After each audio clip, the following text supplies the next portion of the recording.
ሰላም ጤና ይስጥልን ክቡራን ተመልካቾቻችን ከካፋ ቴሌቪዥን ለዛቱ ያዘጋጀናችሁን ዜናዎች ይዘን ቀርበናል። ከዜናዎቹ ጋር ብሩክታይት ብርሃኑ ነኝ። አብራችሁን ቆዩ።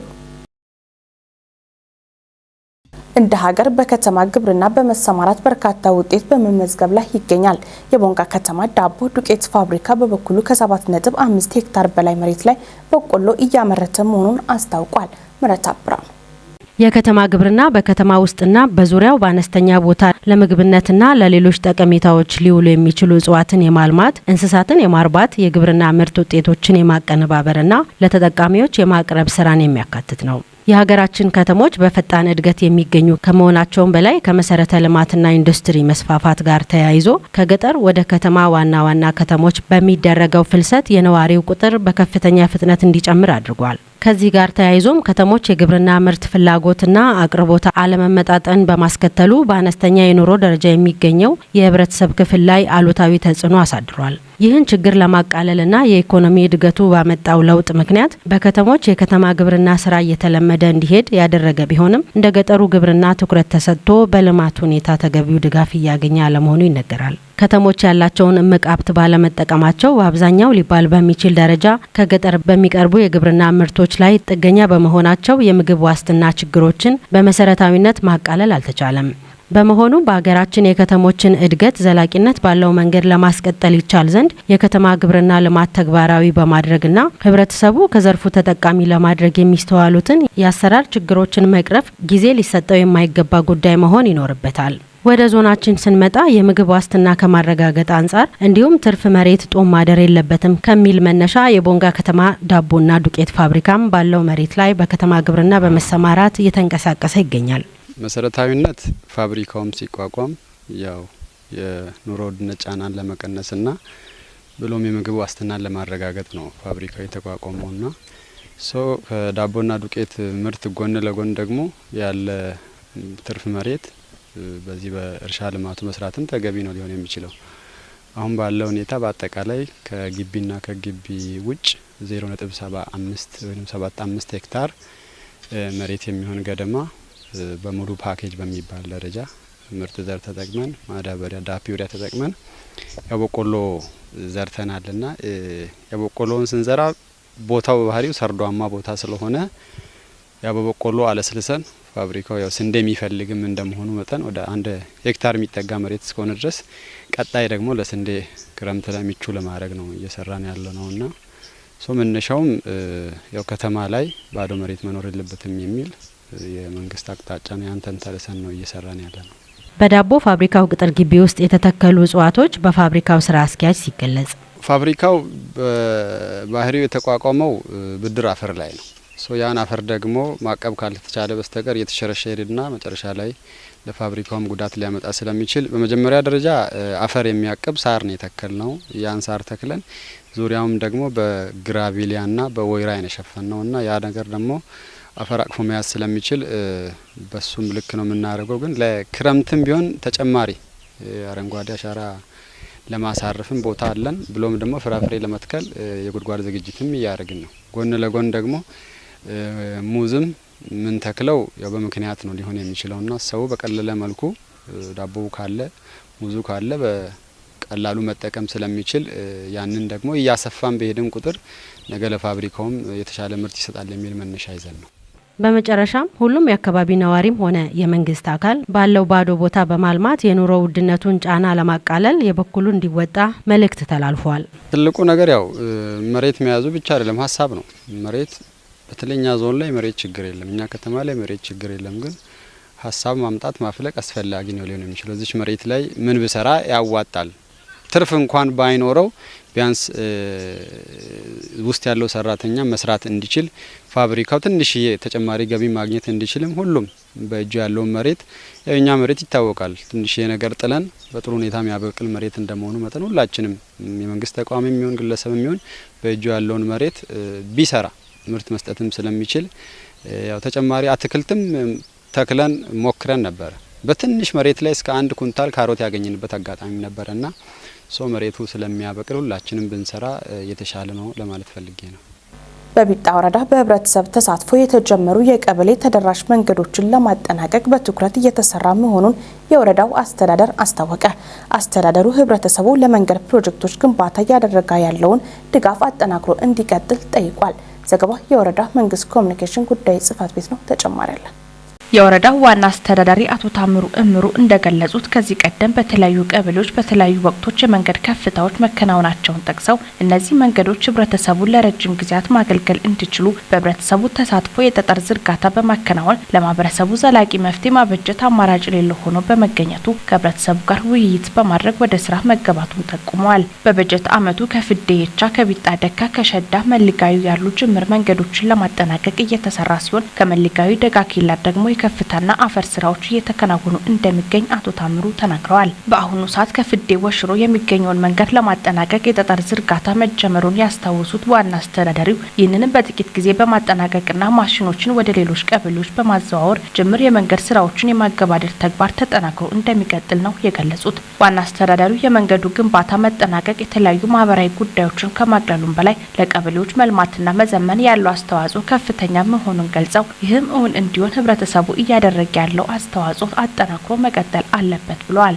በወረዳው ብልጽግና ፓርቲ ቅርንጫፍ ጽህፈት ቤት የፖለቲካና ርዕዮተ ዓለም ዘርፍ ኃላፊ አቶ ጌታሁን ቦጋለ በመሰራት ላይ ያለውን የፍዴ ወሽሮ መንገድን በጎበኙበት ወቅት እንደገለጹት በየቀጠናው የወረዳው አስተዳደር ጅምር መንገዶችን ለማጠናቀቅ በሚያደርጋቸው ጥረቶች ህብረተሰቡ የሚያደርጋቸው ድጋፎች የሚመሰገኑና ተጠናክሮ ሊቀጥል የሚገባው መሆኑን ገልጸዋል። በቀጣይ በፍዴ ወሽሮ መንገድ ግንባታ ላይ ያሉ ማሽነሪዎች ላይ ተጨማሪ በማድረግ በሌሎች ቀበሌዎች ስራዎችን በተሻለ ፍጥነት በማስኬድ ዘላቂ መፍትሄ ማበጀት ስራ ተጠናክሮ እንደሚቀጥል አመላክተዋል።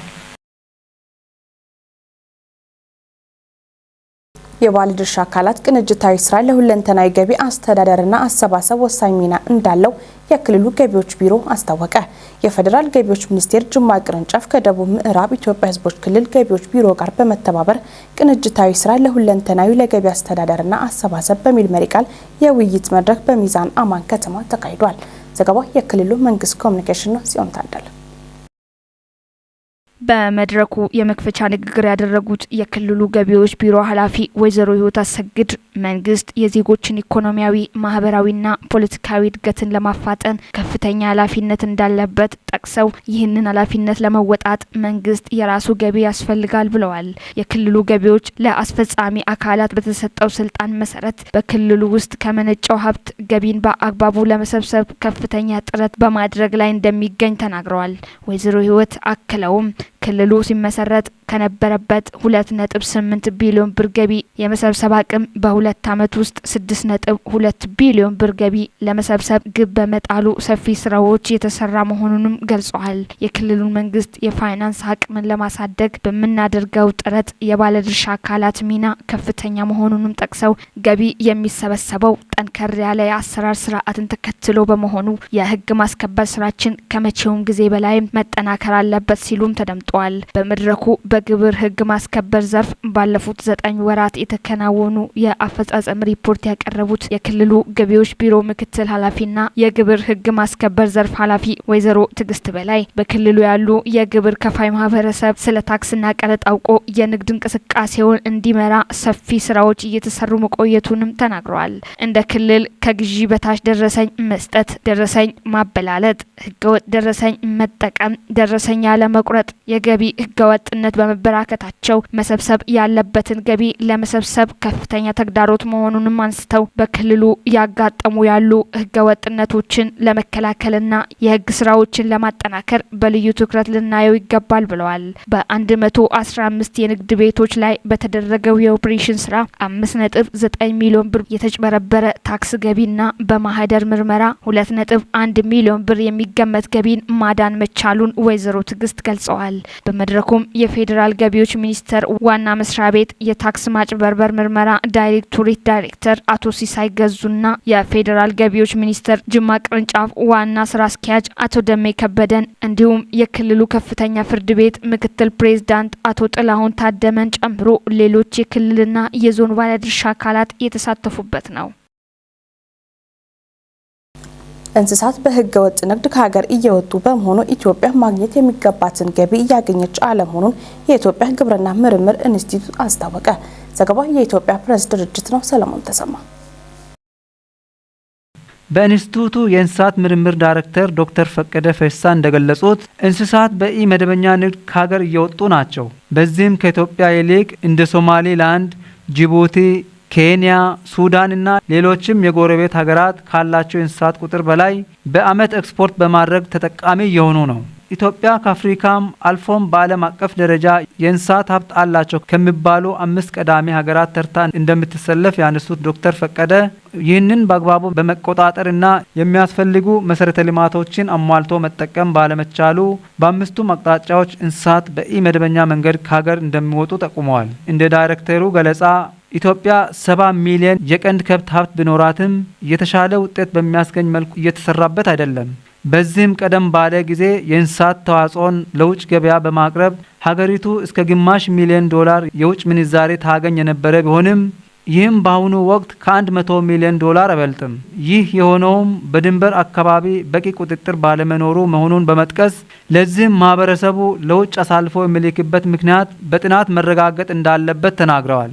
ለዚህም የግብይት ሰንሰለቱን ማስተካከል፣ አማራጭ ገበያዎችን ማመቻቸት እንዲሁም ቄራዎችን ማልማት መፍትሄ ሊሆን እንደሚችል በጥናት መረጋገጣቸውን ዶክተር ፈቀደ ተናግረዋል። ለአብነትም በጅቡቲ ላይ በማቆያ ስም የኢትዮጵያን እንስሳት እየበዘበዘ የሚሸጥ ግለሰብ እንዳለ የጠቆሙት ዳይሬክተሩ ከድንበር ብቻ ሳይሆን ከመሃል ሀገርም እንኳን የቀንድ ከብቶችንና አህያን ጨምሮ ተነድተው የሚሄዱ ሲሆን ለዚህም የሚመለከተው መንግስታዊ ተቋም በጉዳዩ ላይ ትኩረት እንዲያደርግ ጠይቀዋል። እንደ ዶክተር ፈቀደ ንግግር በቅርብ ጊዜ የእንስሳት ልማት ዘርፍ በሚኒስቴር ደረጃ ተዋቅሮ የነበረ ቢሆንም ምንም ጊዜ ሳይሰጠው በ2 እና 3 ዓመት ውስጥ ድጋሚ ታጥፏል።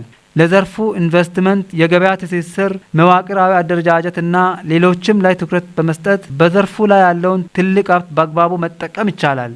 በአሁኑ ወቅት የልማት ትሩፋት ንቅናቄ ተነድፎ በስጋና በወተት ከብቶች ላይ ጥሩ ጅማሮ እየታየ መሆኑንና የእንስሳት ግብይት፣ እርባታና ሌሎችም ስራዎች በተለያዩ ሚኒስቴሮች ተበታትነው እንደሚገኙ አስረድተዋል። መንግስት ከሀብት አመዳደብ ጀምሮ በዘርፉ ላይ ማነቆ የሆኑትን ችግሮች መፍታት ከቻለ የተሻለ ውጤት ማግኘት እንደሚቻልም ጠቁመዋል። በ83 ዓመታቸው የዶክትሬት ዲግሪያቸውን ያገኙት አዛውንት ለመማር አይረፍድም አሉ። ክፍል ያለሙ በዚህ ጉዳይ ላይ ተጨማሪ አለው። It is graduation season, and there are students taking part in commencement ceremonies all across the DMV. And one graduate being celebrated is Howard University's Marie Fowler. አዛውንቷ የመጀመሪያና ሁለተኛ ዲግሪያቸውን ካጠናቀቁ ከ60 ዓመት በኋላ ነው ወደ ዩኒቨርሲቲ የተመለሱት። ከአንድ ሴሚስተር በላይ እንደማይዘልቁ ስጋት ገብቷቸው የነበረው አሜሪካዊት አሁን ላይ ምኞታቸውን አሳክተዋል። ማሪ ፎውለር የተባሉት እኚህ አዛውንት የዩኒቨርሲቲው በእድሜ የገፉ ምሩቅ ሆነዋል። ከማፕል ስፕሪንግስ የመጽሐፍ ቅዱስ ጥናት ኮሌጅ የመጀመሪያና ሁለተኛ ዲግሪያቸውን ያገኙት ፎውለር ከ60 ዓመት በኋላ ዳግም ወደ ትምህርት ተመልሰዋል። ከ1959 በኋላ ወደ ዩኒቨርሲቲ ስመለስ ከአንድ ሴሚስተር በላይ የምዘልቅ አልመሰለኝም። ለሶስተኛ ዲግሪ ማሟያ ተንቀሳቅሼ መረጃ መሰብሰብ እችላለሁ የሚለውም ያስጨንቀኝ ነበር ሲሉ ያወሳሉ አዛውንቷ።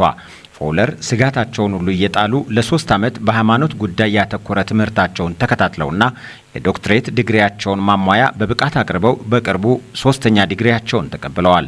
በመረቃቸው ወቅትም ከኤቢሲ ኒውስ ጋር ባደረጉት ቆይታ ለመማርና ምኞታችንን ለማሳካት እድሜ ገደብ እንደማይሆን ከኔ በላይ ማሳያ የለም ብለዋል። አዛውንቷ አሜሪካዊት በ80 ዓመታቸው ወደ ዩኒቨርሲቲ እንዲገቡ ያነሳሳቸው ወላጆቻቸው ለትምህርት የነበራቸው አመለካከት እንደሆነ ያወሳሉ። እናትና አባቴ ማንበብና መጻፍ ለመቻል መማር በተከለከለበት ዘመን ነው የተወለዱት።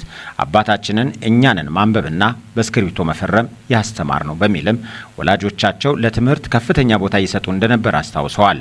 በዋሽንግተን ዲሲ የሚገኘው ሆዋርድ ዩኒቨርሲቲ በ156 ዓመት ታሪኬ በእድሜ የገፉ ምሩቅ ናቸው ላላቸው የ83 ዓመቷ ማሪ ፎውለር የእንኳን ደስ አሎት መልእክቱን በፌስቡክ ገጹ ላይ አስፍሯል። Never too late. I want everyone to realize that. ክቡራን ተመልካቾቻችን ከካፋ ቴሌቪዥን ለሰዓቱ ያዘጋጀናቸው ዜናዎች እስካሁኖቹ ነበሩ። ዜናዎቹን እየመራው እኔ ብሩክታይት ብርሃኑ አብራችሁ ቆይታ ያደረኩ ከቀሪ የካፋ ቴሌቪዥን መሰናዶች ጋር መልካም ቆይታ